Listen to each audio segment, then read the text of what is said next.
Assalamualaikum warahmatullahi wabarakatuh. Perkenalkan, nama saya Zaidan Zulkafan.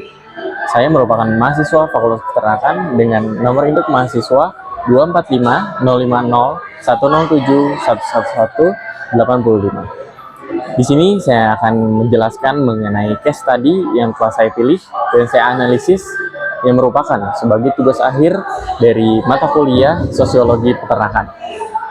Dari case study yang saya pilih berjudul Peranan Pemerintah Desa dalam Menangani Konflik Peternakan Ayam Broiler di Desa Pucanglaban, Kabupaten Tulungagung. Berdasarkan case study yang telah dipilih, terdapat beberapa jenis lembaga. Yang pertama adalah lembaga pemerintah, yaitu Pemerintah Desa Pucanglaban dan Dinas Lingkungan Hidup. Yang kedua adalah lembaga kemasyarakatan, yaitu Badan Permusyawaratan Desa, tokoh masyarakat, dan peternakan ayam broiler. Dan yang ketiga itu adalah lembaga pendidikan, yaitu Universitas Tulungagung. Dari beberapa lembaga yang terdapat dalam case study saya, juga terdapat beberapa fungsi dari lembaga tersebut.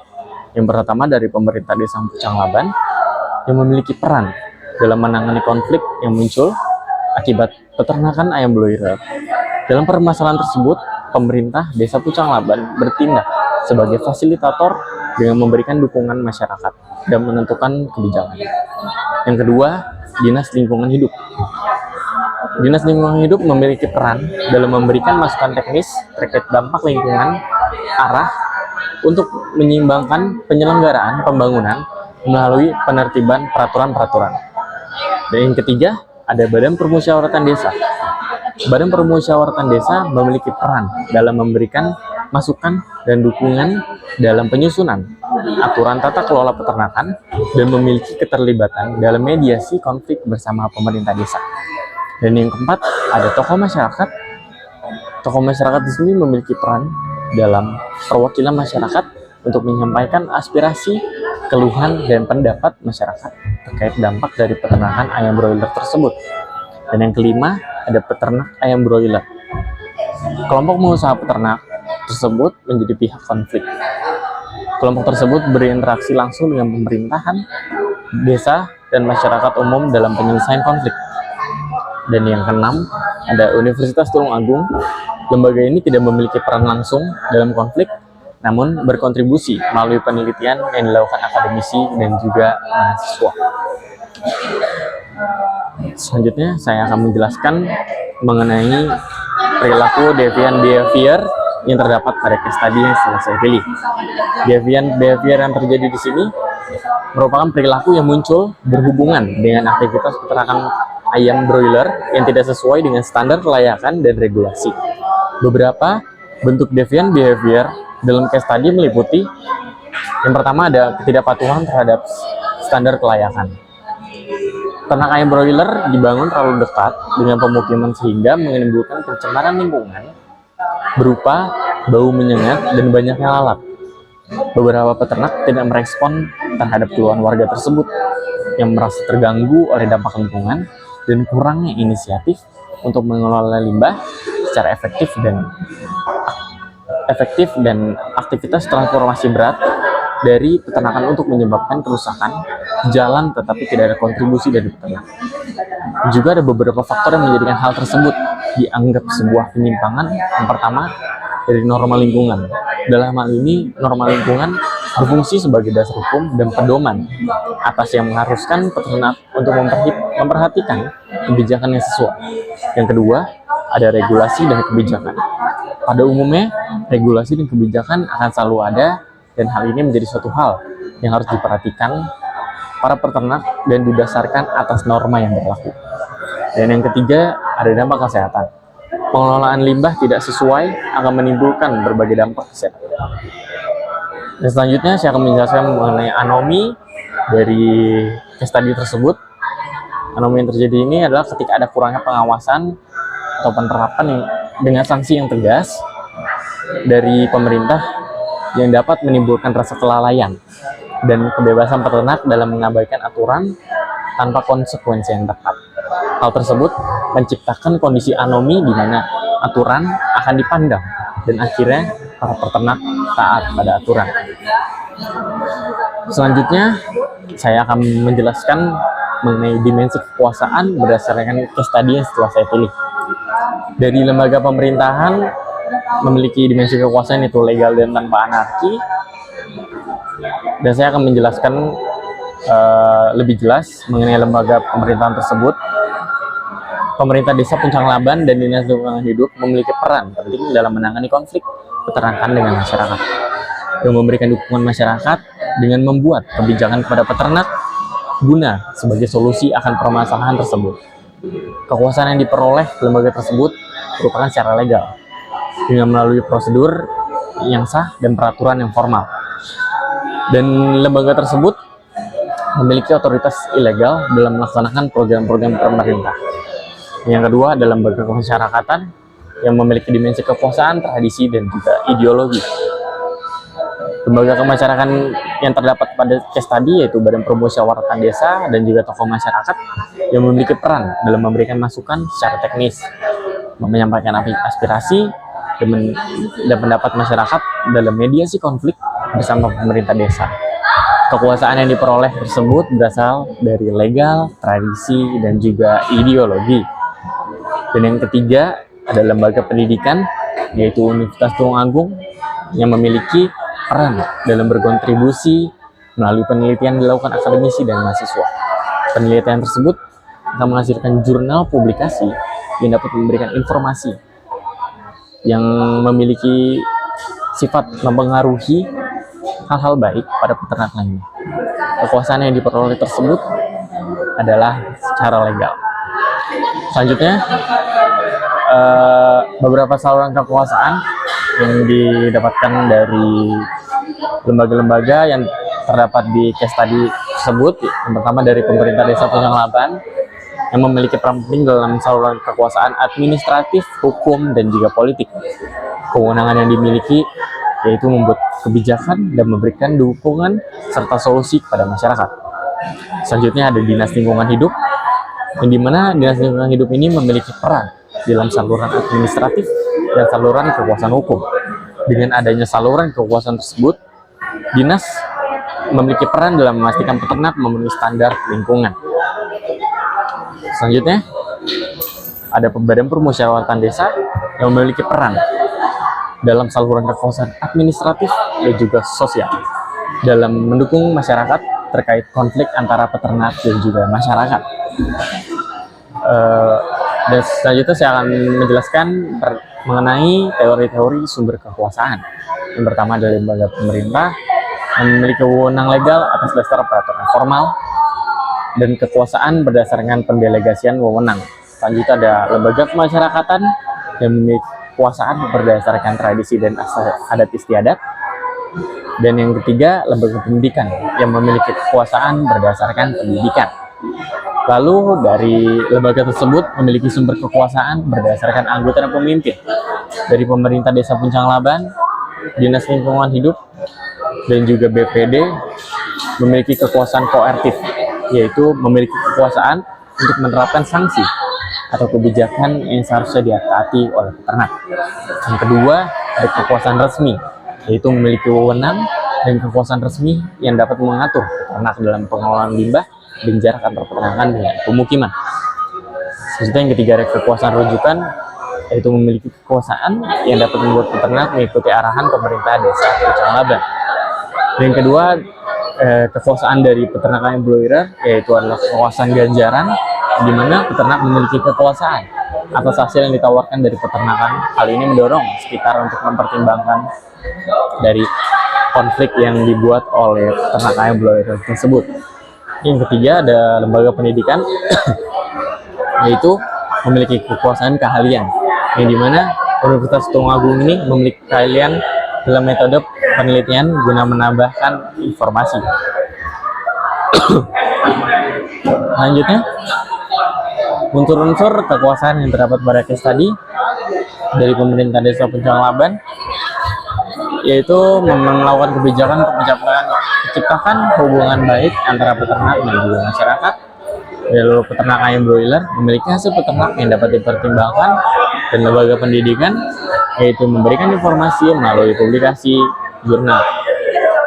Dari lembaga yang terdapat pada case tadi tersebut, mereka memiliki cara-cara dalam mempertahankan kekuasaan mereka. Yang pertama adalah ada penguasaan dan pengetahuan, yang dimana dalam cara tersebut peternak memiliki cara dengan pengetahuannya dalam meyakinkan agar peternakannya tetap berjalan.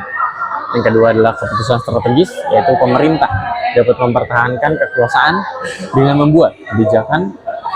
Dan lalu yang ketiga ada jaringan sosial yang kuat, yaitu tokoh masyarakat yang dapat memelihara hubungan sosial dengan masyarakat dengan tujuan menyampaikan suatu aspirasi. Selanjutnya, dari case tadi yang saya pilih, terdapat beberapa kebijakan dalam sektor peternakan yang dimana kebijakan ini sangat mempengaruhi peternak yang mengenai perizinan usaha. Dalam case tadi,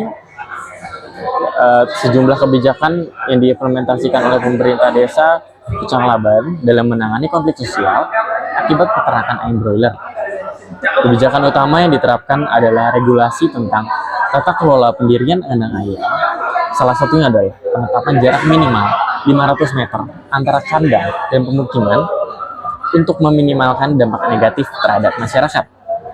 Juga, peternak diwajibkan untuk mengelola limbah peternakan seperti memberikan obat pada kotoran ayam untuk mengurangi bau yang sangat menyengat. Kebijakan ini guna dalam menjaga keseimbangan antara kepentingan ekonomi peternakan dan juga kenyamanan lingkungan sekitar.